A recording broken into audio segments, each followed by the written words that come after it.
Sa engine room, may isang tangke na minsan hindi napapansin ng mga baguhan na engine crew. Tahimik lang siya, walang moving parts at mukhang simpleng tangke lang. Pero ang totoo, kapag nagkamali ka ng intindi dito, pwedeng mag-overheat ang main engine mo, na siyang magiging dahilan para magbunga pa sa napakaraming problema na dulot ng overheating. Hindi lang ito lalagyan ng tubig, ito ang isa sa pinaka-importanteng control point ng buong system. Ang tawag dito ay freshwater expansion tank. At kadalasan, naka-install ito sa pinaka-highest point ng cooling system ng barko. Connected ito sa jacket cooling water system ng main engine. At kahit mukhang simple lang, ang papel nito ay critical sa stability ng buong operasyon. Para mas madaling maintindihan, isipin mo ang expansion tank bilang hinga ng cooling system. Kapag umiinit ang makina, umiinit din ang tubig.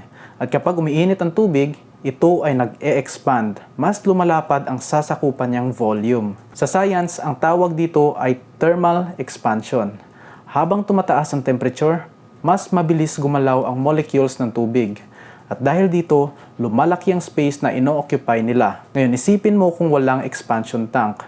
Kung sarado ang system at walang space para sa expansion, tataas ang pressure sa loob ng pipes. Mai-stress ang joints at seals. At sa worst case, pwedeng magkaroon ng failure o leakage. Dito pumapasok ang expansion tank. Ang expansion tank hindi lang basta lalagyan ng tubig.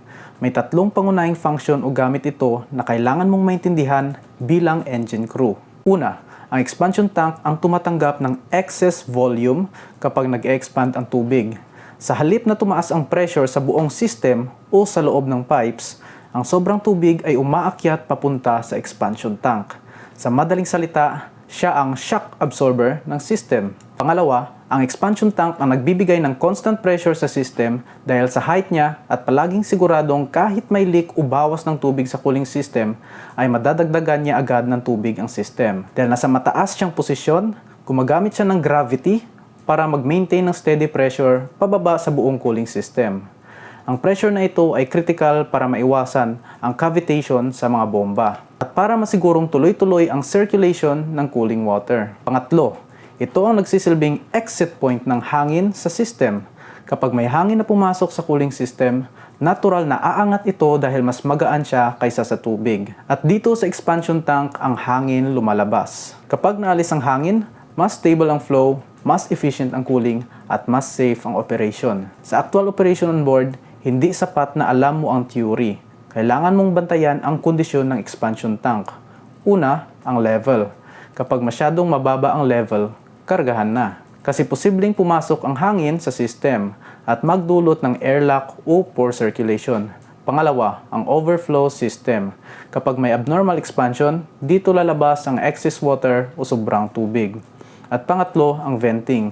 Kailangan maayos ang paglabas ng hangin. Ngayon isipin mo ito. Busy ang operation, hindi mo napansin na bumaba ang level ng expansion tank. Unti-unting pumasok ang hangin sa cooling system, nabawasan ang circulation, at biglang tumaas ang temperature ng main engine. Ang unang iisipin mo, sira ang bomba. Pero ang totoo, nagsimula lang sa simpleng tangke na hindi mo minonitor o iniikutan. Marami ang nagkamali dito. Ginawa nilang simpleng storage tank lang ang expansion tank. Hindi nila naintindihan na ito ay bahagi ng pressure control system. At minsan, hindi nila binibigyan ng importansya ang regular monitoring. Sa mas advanced na perspective, ang expansion tank ay may indirect effect sa boiling point ng cooling water. Kapag stable ang pressure, mas mataas ang boiling point at mas efficient ang heat transfer. Meaning, mas stable ang temperature ng main engine at mas ligtas ang operation. Sa engine room, hindi lahat ng importante ay malaki o maingay. Minsan, nasa simpleng component lang na halos hindi pinapansin.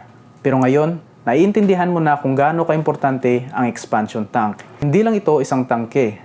Isa itong protection ng buong system. Yan lamang po sa video na ito. Paki-like po ng video kung may natutunan ka at comment, expansion tank sa baba kung nakapagkarga ka na nito sa barko. Mag-subscribe na din sa channel. Pakipindot naman ang subscribe button for more maritime and marine engineering related videos.